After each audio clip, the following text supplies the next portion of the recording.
I was excluded from the family trip to Hawaii. Then my aunt called asking why her card declined at the resort. What do you mean it declined? She snapped. Fix it, now. I was at my desk, 3 months into my new job as the family accountant, the position my father created for me after I graduated with my finance degree. I'll look into it, I said calmly. Here's what they didn't know. For the past 8 years, I'd watched my extended family take lavish vacations while my immediate family scraped by. Every Christmas, every summer, they'd return with stories while we stayed home. My parents never complained, just smiled and said we couldn't afford it this year. When I was 16, I found out why. My grandparents had set up trust funds for all the grandchildren, $50,000 each for college. Mine was empty. Dad had borrowed it to bail out my uncle's failed restaurant, then my aunt's mortgage, then my other uncle's gambling debts. Each time they promised to pay him back. They never did. My college fund became everyone else's safety net. I worked 2 jobs through university, lived in a basement apartment with black mold, ate ramen for months. Meanwhile, my cousins partied on spring break and drove new cars their parents bought with money that should have been locked away. When I graduated, Dad offered me the accountant position. Keep it in the family, he said. What he meant was I understood how to stay quiet while they kept taking. For 3 months, I studied every account, every transaction, every loan that was never repaid.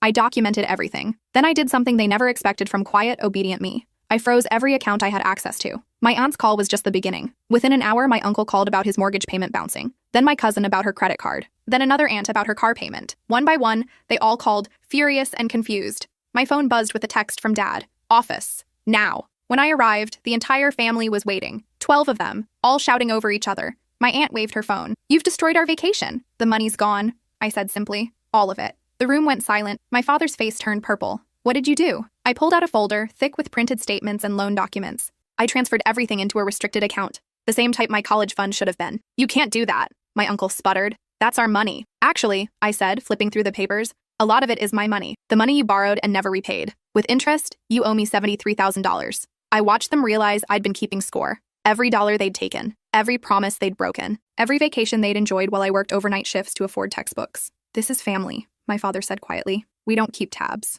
You're right, I agreed. We don't. But I'm not family anymore. I quit. I placed my keycard on the table. My youngest cousin, Ivy, who'd always been kind to me, looked stricken. What about my student loans? For a moment, I wavered. Then I remembered being 17, calling the university to beg for an extension while my aunt posted photos from Paris. Figure it out, I said. Like I did. I walked toward the door. My father called after me. You'll regret this. You're throwing away your family over money. I turned back. No, Dad. You threw away your daughter for money. I'm just the one who finally noticed. I left them scrambling to figure out which accounts I'd locked. What they didn't know yet was that I'd also filed a report with a forensic accountant friend who'd take a very close look at how family trust funds had been systematically drained for years. My phone wouldn't stop buzzing. Text after text. Threats. Please. Promises that this time would be different. I blocked every number. That evening, I got a call from an unknown number. Against my better judgment, I answered. It was my grandmother's lawyer. We need to talk, he said. About your grandmother's will. There's something your father never told you. I sat down slowly. What do you mean? Can you come to my office tomorrow morning? 9 o'clock? I agreed. Hung up. Stared at my phone for 20 minutes. That night, I barely slept. My grandmother had died 2 years ago, right before I started college. The funeral was small. Dad said she'd left everything to be divided equally among her children. No mention of grandchildren, no mention of me. At 8:45 the next morning, I walked into the law offices of Brennan and Associates. The receptionist led me to a corner office where an older man with silver hair sat behind a mahogany desk. Thank you for coming, he said, gesturing to a chair. I'm Thomas Brennan. I've been your grandmother's attorney for 32 years. He pulled out a thick file. Your grandmother, Dorothy, was a very particular woman. She knew exactly what she wanted and made sure it was documented properly. I don't understand. Dad said she left everything to her kids. Thomas's mouth tightened. Your father told you what was convenient. What your grandmother actually did was create a complex trust structure. She left the bulk of her estate, approximately $2.3 million, to be divided among her grandchildren when they turned 25. The room tilted. I'm sorry, what? You turn 25 next month, correct? I nodded, unable to speak. Your grandmother specified that each grandchild would receive an equal share, but only if they met certain conditions. College graduation, financial independence, no criminal record. She wanted to ensure the money went to grandchildren who'd proven they could manage it responsibly. He slid a document across the desk. Of her 7 grandchildren, only 3 have met all the conditions. You, your cousin Maxwell, and your cousin Ivy. I stared at the numbers. 766, 666, 67 each. But Dad told me, your father was named executor of the estate. He had discretion over how information was shared. He chose not to tell any of the grandchildren about this provision. Why? Thomas leaned back in his chair. I can only speculate, but I will tell you that your father attempted to contest this will. Twice. He argued that the money should go to his generation first, to be distributed as they saw fit. Both times, the judge upheld your grandmother's original intent. My hands were shaking. Does my father know I'm here? Not yet, but he'll find out soon. The trust requires notification of all beneficiaries 30 days before distribution. Given yesterday's events, I thought you should know privately first. I thought about the $73,000 they owed me, about the years of struggle, about Dad's face when I quit. What about the others? The cousins who didn't meet the conditions? Your grandmother was very specific. No college degree, no inheritance. She set aside $50,000 for each grandchild's education. If they used it for something else or failed to graduate, their inheritance would be redistributed to those who did qualify. 4 cousins hadn't graduated. Their combined shares would be split 3 ways. I did the math in my head. Just over $1 million. There's one more thing, Thomas said. Your grandmother included a provision specifically about you. She wanted me to give you this if you ever came to my office before your 25th birthday. He handed me a sealed envelope. My name in my grandmother's handwriting. I opened it with trembling fingers. My dearest granddaughter, if you're reading this, something has gone wrong. Your father was supposed to tell you about the trust when you graduated high school. The fact that you're in this office means he didn't. I'm not surprised. Your father was always more interested in controlling money than earning it. When you were young, I watched him borrow from everyone who'd lend. I watched him make promises he never intended to keep. That's why I structured the trust this way. Not to punish him, but to protect you. I know about your college fund.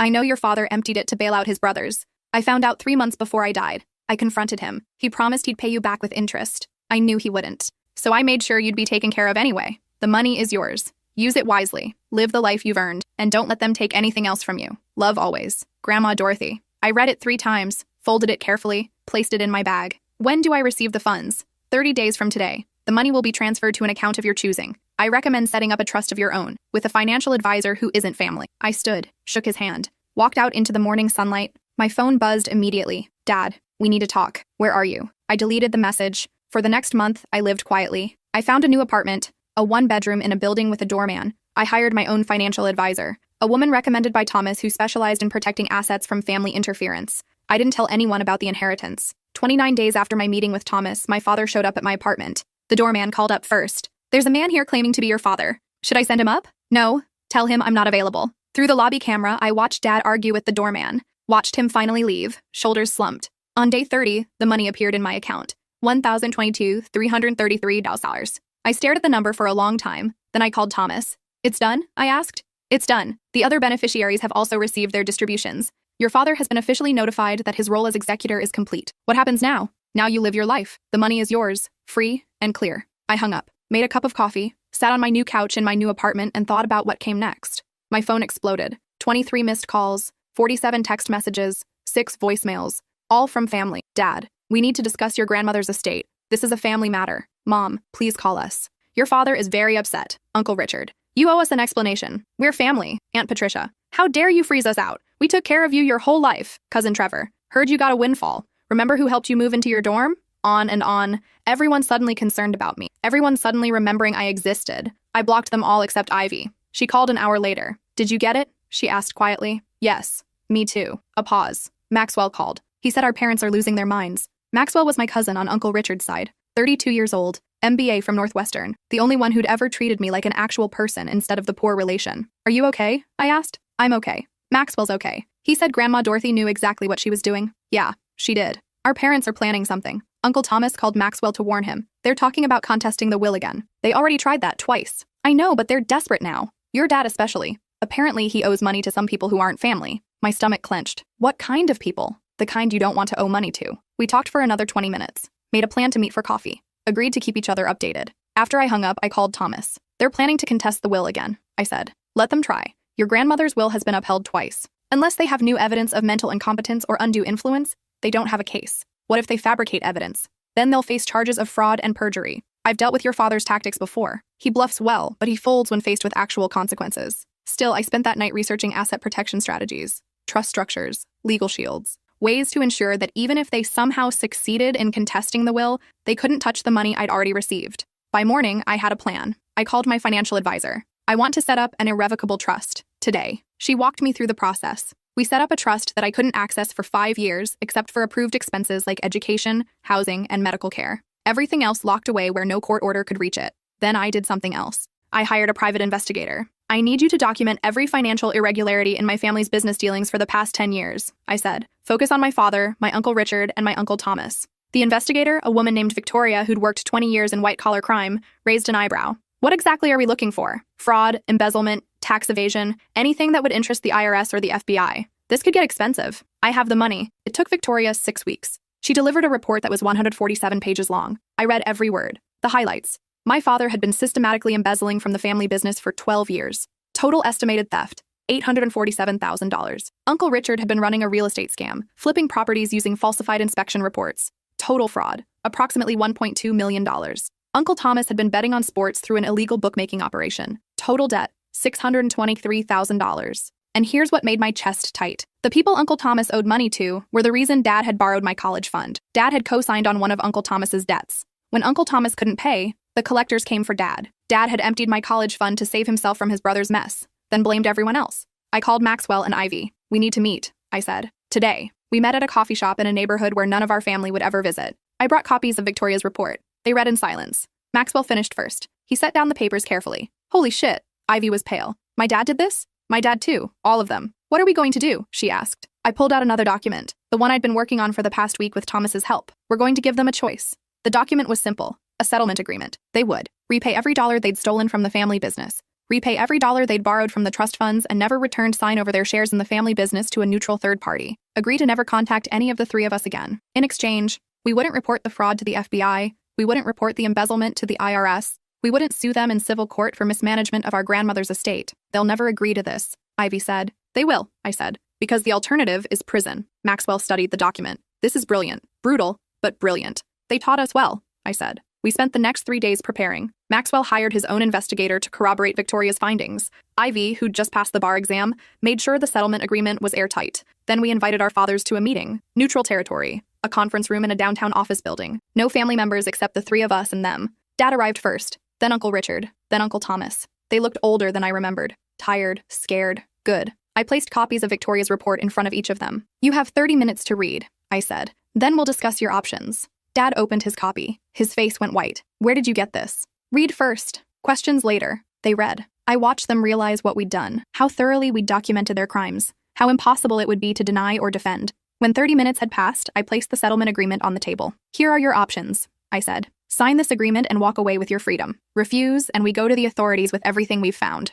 This is blackmail, Uncle Richard said. No, Maxwell said calmly. Blackmail would be if we were demanding money. We're offering you a chance to avoid prosecution for crimes you actually committed. You have 48 hours to decide, I said. After that, we file reports with the FBI, the IRS, and the state attorney general. Dad looked at me with something I'd never seen before. Fear. You'd really do this? He asked. To your own father? You did worse, I said. To your own daughter. We left them sitting at the conference table. 47 hours later, they signed. All of them. The money was repaid within 6 months. They sold their shares in the family business. A trust was established to ensure proper management going forward, and they never contacted us again. Well, almost never. 2 years later, I got a letter from Mom. I know you don't want to hear from us. I understand why, but I needed you to know that your father is sick. Cancer. Stage 4. I'm not asking you to come home. I'm not asking for money. I just thought you should know. He talks about you sometimes, about how smart you were, how he should have protected you instead of using you. I don't expect forgiveness. I just wanted you to know he's sorry, even if he can never say it. I read the letter 3 times,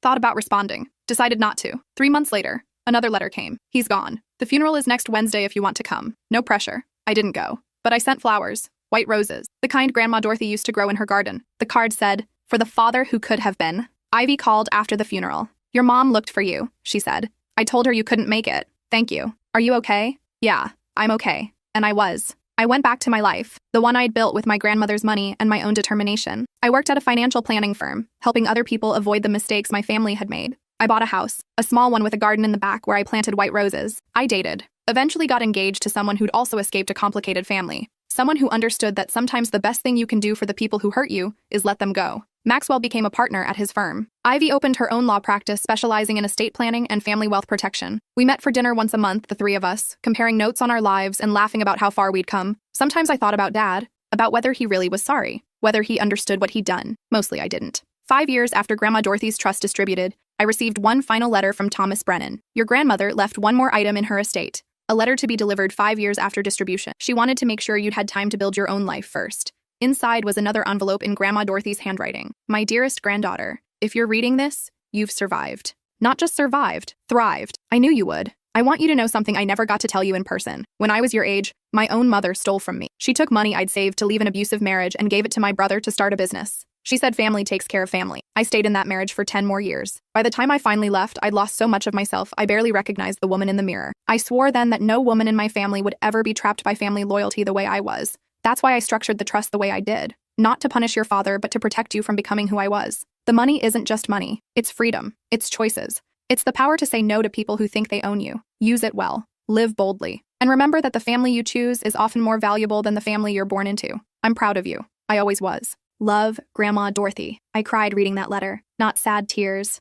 Relief, recognition, the understanding that someone had seen me, really seen me, and loved me enough to protect me even after they were gone. That night, I did something I'd been avoiding. I called Mom. She answered on the third ring. Hello? It's me. Silence. Then, I didn't think you'd ever call. I wasn't sure I would either. We talked for 2 hours. Not about forgiveness. Not about coming home. Just talking. About her life now. About mine. About Grandma Dorothy and the trust and everything that had happened since. Your father really was sorry, she said near the end. He just didn't know how to fix what he'd broken. I know. Are you happy? She asked. I looked around my house, at the roses blooming outside, at the photo on my mantle of Maxwell, Ivy, and me at Ivy's wedding, at the life I'd built from ruins. Yeah, I said. I'm happy. Good. That's what your grandmother wanted. We didn't become close, didn't have weekly calls or holiday dinners, but we stayed in touch. Brief conversations every few months, updates on our lives, a fragile connection that didn't ask for more than either of us could give. It was enough. 10 years after Grandma Dorothy died, I stood in my garden planting white roses with my daughter. She was 6, with my grandmother's eyes and my stubborn determination. Why do we always plant Grandma Dorothy's roses? She asked. Because Grandma Dorothy taught me something important, I said. She taught me that the best thing you can give someone you love is the power to build their own life. What does that mean? I thought about how to explain it to a 6-year-old, about trust funds and family betrayal and hard choices,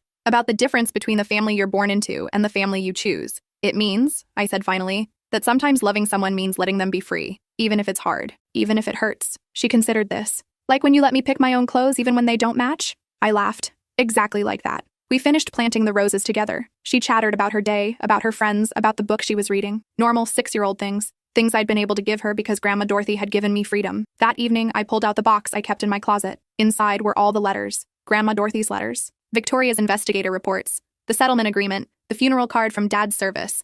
And one more thing, the key card I'd placed on the table the day I quit, the day I'd walked away from everything they expected me to be. I'd kept it as a reminder of what I'd escaped, of what I'd become, of the moment I'd chosen myself over family loyalty. My daughter wandered into the room. What's that? A reminder, I said. Of what? That sometimes the bravest thing you can do is walk away. She climbed into my lap. Did you walk away from something? I did. From people who wanted to use me instead of love me. That was brave, she said solemnly. Yeah, it was. She hugged me tight. I love you, Mama. I love you too, baby. After she went to bed, I sat with the box for a long time. Then I did something I'd been thinking about for years. I burned it. Not out of anger, not out of bitterness, but because I didn't need the reminders anymore. I knew who I was, knew what I'd survived, knew the value of the freedom Grandma Dorothy had given me. The only thing I kept was Grandma Dorothy's first letter, the one that had started everything. That one, I framed. Hung it in my office where I could see it every day. A reminder that sometimes the people who love us most are the ones who give us permission to leave. 6 months later, I got an unexpected call. Aunt Patricia. I almost didn't answer, but curiosity won. I know you don't want to hear from me, she said, but I needed to tell you something. I waited. Your father's lawyer found something in his papers after he died.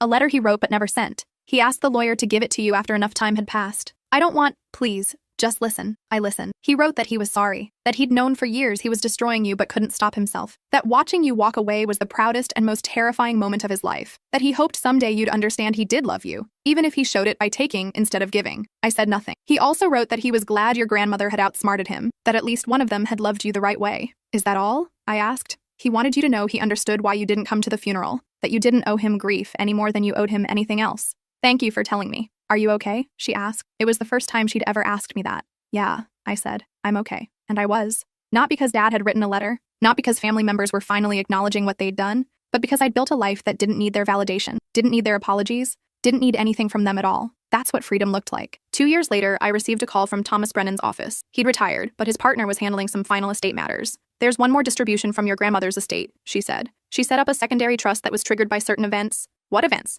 The death of your father and both your uncles. All 3 have now passed. I sat down. What's in the secondary trust? An additional $500,000 to be split among Maxwell, Ivy, and you. Your grandmother anticipated that your fathers might consume everything in trying to fight the original distribution. This was her insurance policy. I started laughing. I couldn't help it. Even from the grave, Grandma Dorothy was still protecting us, still ensuring we'd be okay, still one step ahead of everyone who'd tried to use us. That woman was a genius, I said. She really was. The lawyer agreed. The final distribution will be made next month. There's also a letter for each of you. This time, the letter was brief. If you're reading this, they're all gone. I'm sorry you lost them, even if they lost you first. But I'm proud of you for surviving, for building something better, for being stronger than they ever were. This money is for whatever comes next. Another house, your children's education, a business, a dream, whatever you choose. You earned it by being the person they couldn't be. Love always and forever. Grandma Dorothy, I called Maxwell and Ivy. Did you get the letter? I asked. Yeah, Maxwell said. That woman thought of everything. What are you going to do with yours? Ivy asked. I thought about it. About my daughter and the life I wanted to give her. About the roses in my garden and the freedom in my chest. I'm going to start a foundation, I said, for kids whose families stole their college funds.